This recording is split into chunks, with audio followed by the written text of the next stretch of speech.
Josh Allen versus Patrick Mahomes should be a good one, but of course we're more focused on the NFC title game, and it bears special reminder. Again, Washington was the owner of the longest drought in the NFC in terms of making an NFC Championship Game, 1991, which is before I was born. Now it belongs to the Cowboys, and to add a little bit more salt in the wound, everyone else in the NFC, except for Washington, who just made it, has been in the NFC Championship Game multiple times, including the Bears, who owned the other drought at 2010. They made it in 2006. Guys, there are 16 teams. You basically get an eighth of a shot to get in this thing every year, and it's been almost 30 years now. Joe, what gives? Well, what gives is, the decision-making process. And listen, there's one constant in that 30-year drought, right? And we all know it's Jerry Jones. And it's how things have happened. Listen, he's had opportunities before. He has fielded teams with enough talent to make it, and they still couldn't get it done. There's a lot that goes into trying to perform at your best when you have that star on your helmet, right? There's a lot that is expected. There are people talking about you 24/7. I think that even might make it a little bit more difficult for these players today to deal with it in this social media world. But regardless of any of that, you're right. There's no excuse for it to be that long. And before we go any further, I do want to say this. How about the NFL showing up on divisional weekend yet again? I mean, we had great games this weekend. Even games that you thought might end up being blowouts ended up closer than you could have ever thought near the end of the game. So the NFL'd. We had one-score games in the fourth quarter, except for the most surprising game, which gave us one of the best second quarters we have ever seen, which brings me to the quarterback who could be a problem for quite some time, Clarence Hill.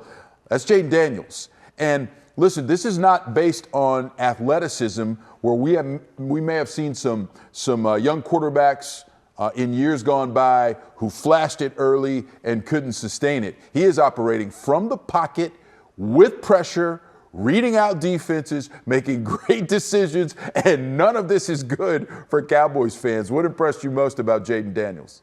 Of course, his poise. He just is. He's unflappable. Clearly he makes plays with his feet, and you love his athleticism and things he can do. But his poise, he does not get flustered at all. And, yeah, he's going to be a problem for the Cowboys for a long time. That's why I always say, the NFL is not a wait your turn league. No such thing as next year's champions. You have to seize the day. Everybody thought this was Detroit's year after what they did last year and certainly the season they had. Well, we had Detroit being the best team and going to the Super Bowl. But it's not wait your turn. You got to seize the moment like the Cowboys did in 1992 with Jimmy Johnson. They were supposed to be the next year. They arrived a year early. And that's the frustrating thing about the Cowboys. You were 12-5, 12-5, 12-5. You had as much of a chance to get there as anybody, okay? And you were not ready to play, and you didn't get it done. You see what the Commanders have done. First year Dan Quinn, first year rookie quarterback, they're getting it done.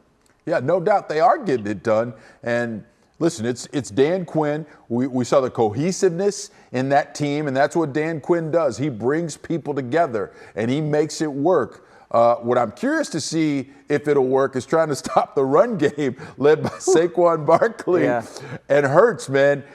Clarence, is it even possible with what we've seen from that great offensive line of the Eagles and of course, Hurts and Saquon Barkley? I mean, the Eagles almost spit the bit today. Let's be honest about it. As great as they were, the Rams made a game.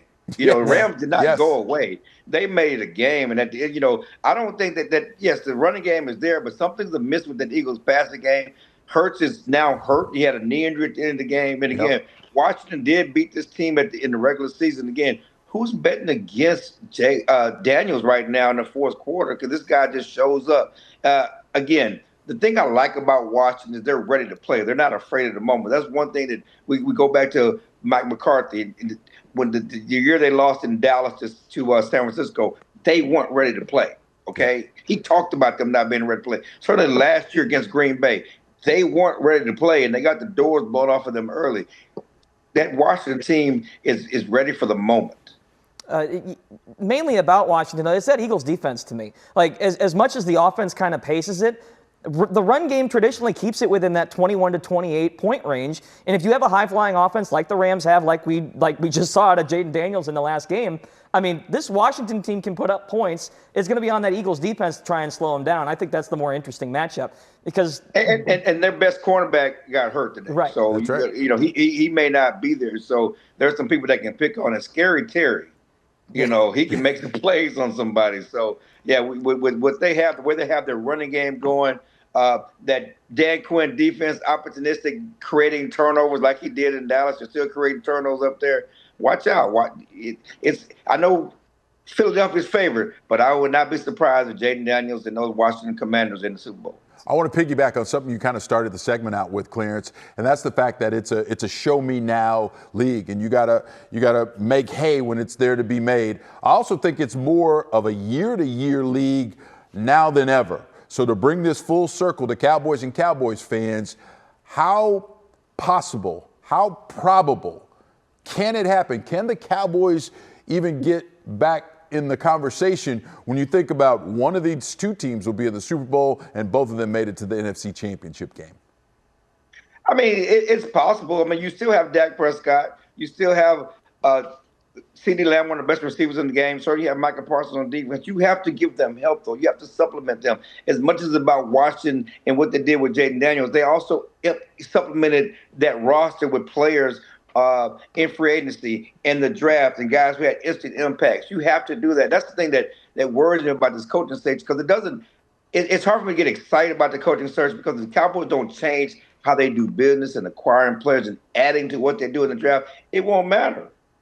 No, I think you're right. They can't have that same philosophy where it's, hey, we're not going to do much in free agency. I feel like that doomed last year. Yeah. And if we see the same kind of thing, it will doom this year as well. And they were in a no-win situation as far as McCarthy and Dan Quinn. And I realized Dan wasn't exactly the most popular person after the playoff loss, but you still had him and Kellen Moore in the building last year. So I realized brain drain is, or sorry, Kellen was 2 years ago. But still, it's part of the brain drain. Successful teams get the best coaches. Detroit's about to face the same thing. It's more about how you juggle those coaches and when is the time to pull the plug and move forward. And at least right now. And one thing I want to note, and everybody talks about the rookie quarterback. I remember in 2016 when Dak was a rookie, and they went 13-3, and he played as well as anybody. He went toe-to-toe with Aaron Rodgers. What did the Cowboys do in the offense to upgrade that team? They did nothing. Not enough. Right. Not Nothing. even And they knew Zeke was going to be possibly suspended. They did nothing to take that team to the next step. They said, we're just going to get better. We had a good team, and everybody's going to get better in the second year. No, you have to do things to help your team get better.